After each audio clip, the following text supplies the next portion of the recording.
So as we navigate through this bear market activity, you're looking at a $70,000 Bitcoin, the whale group, the dump factor, the price impact when it comes to what these whales are going to do. We're going to talk about who these people are, who actually makes up the whale group. We're going to get into the nuances of it. Let's go.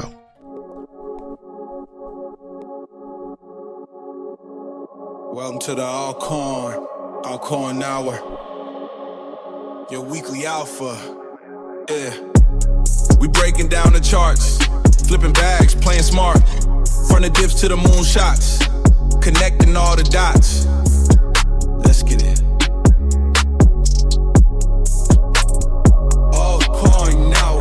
Now it's a very elusive group, but we're going to talk about it. Welcome to the show, man. I hope you guys are doing absolutely fantastic. Don't forget to subscribe to the channel as well. Hit the bell so you don't miss the alert and like the content. I really appreciate it if you guys do that. Now, $70,000, and I like the way it's consolidating. I really do. $70,000, but we do know what's holding this up. It's the ETFs, it's the institutions, it's MicroStrategy, it's Binance, it's Tether, and you have private investors too that are buying this dip. This is so-called dip. You know, a lot of them, and I'm talking about the ETFs, average buying is going to be north of $90,000. So when you're thinking about these ETFs, when you're thinking about these institutions, when you're thinking about MicroStrategy, they're all in the red. They're down. There's a lot of selling pressure that's looming, but they keep buying because of the actual government intervention. And you have countries too as well that are actually co-signing the Bitcoin movement. Now, I'll be doing you a disservice if I didn't mention the actual crypto influence of China, and it is regressive. They have actually tightened the restrictions on cryptocurrency when it comes to the country and stablecoin activity as well. They're talking CBDCs. This is what they're talking about over there. They're not talking about stablecoin activity. They're being very restrictive. They're being regressive. So I don't know how that's going to affect our market. We do need crypto regulation. We do need the language, which will actually make it advantageous for the country, being that China has turned very restrictive on cryptocurrency. So with that being said, let's get into these numbers because I find this very interesting.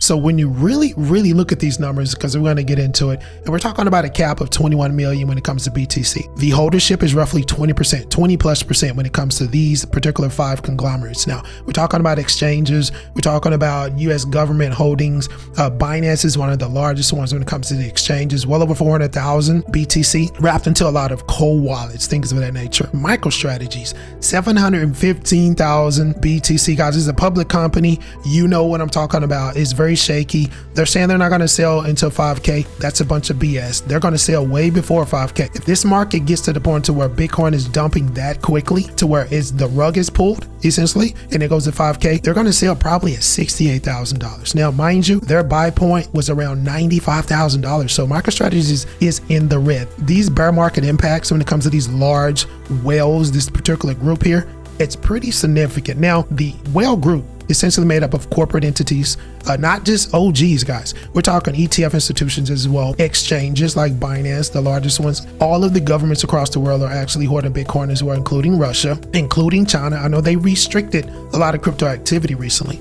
but they got a lot of BTC, guys. Don't get it twisted. Now, you're talking about spot Bitcoin ETF situations as well.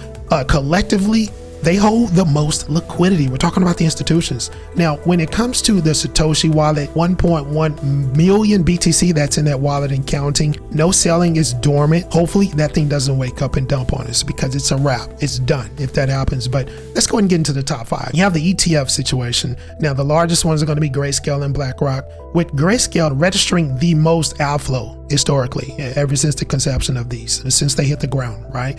Grayscale has been the actual leader when it comes to outflow, when it comes to these, not only Bitcoin, but Ethereum as well. Now, BlackRock is the largest, well over 760 BTC within the coffers, largest single ETF holder as well. This is a very high impact situation when it comes to the dump factor of these conglomerates, right? Very high impact. And if the actual outflows accelerate, BlackRock alone can pull Bitcoin down to $50,000 just on its own merit, essentially. We're talking about Grayscale, 160,000 BTC with that particular ETF vehicle as well. It is moderate, with BlackRock being the highest bearer of the BTC, paying essentially that dump factor. So let's move to the public companies, because it's not just MicroStrategies, but this is the one everybody talks about, MicroStrategies. Will they sell?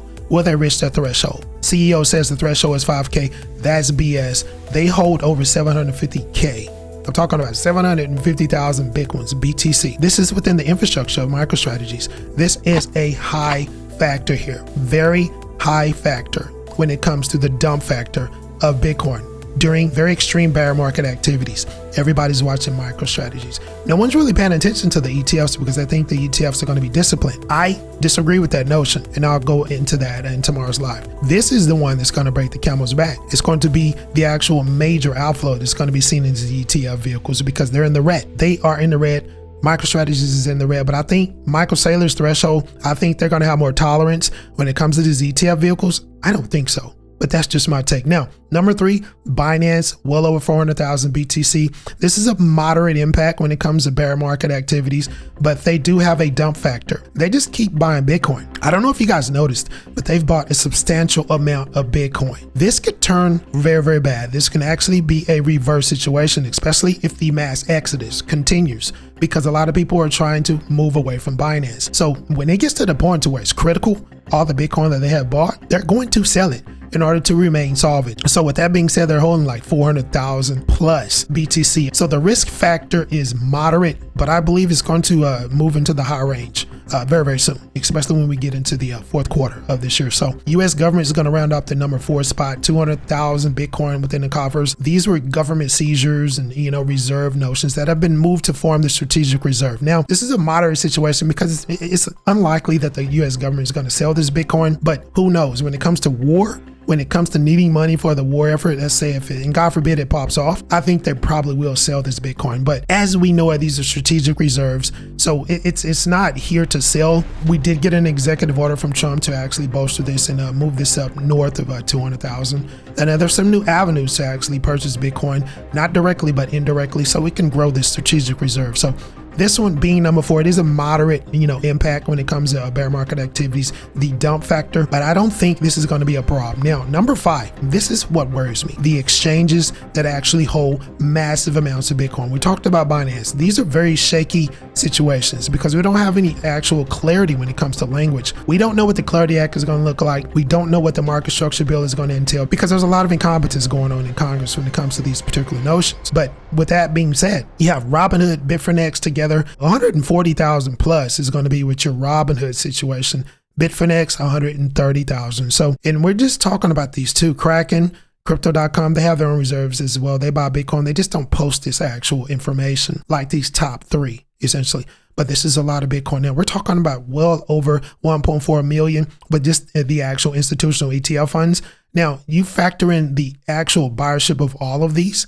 And there are some entities that are private as well. We're talking about north of 20% of the holdership that did the freaking supply of Bitcoin. This is what they're holding. So let's go ahead and conclude with this. I'm not trying to scare anybody, but this threat is real. 20%, north of 20%, this particular group that we just discussed, they own that part of that supply of Bitcoin. It's only 21 million. So you have these large players that keep gobbling up Bitcoin. You have derivatives as well that have added an additional aspect to it to where there's a lot of betting. Bitcoin is part of the casino now. When it comes to these derivatives, longs and shorts, leverage is crazy at this point in time.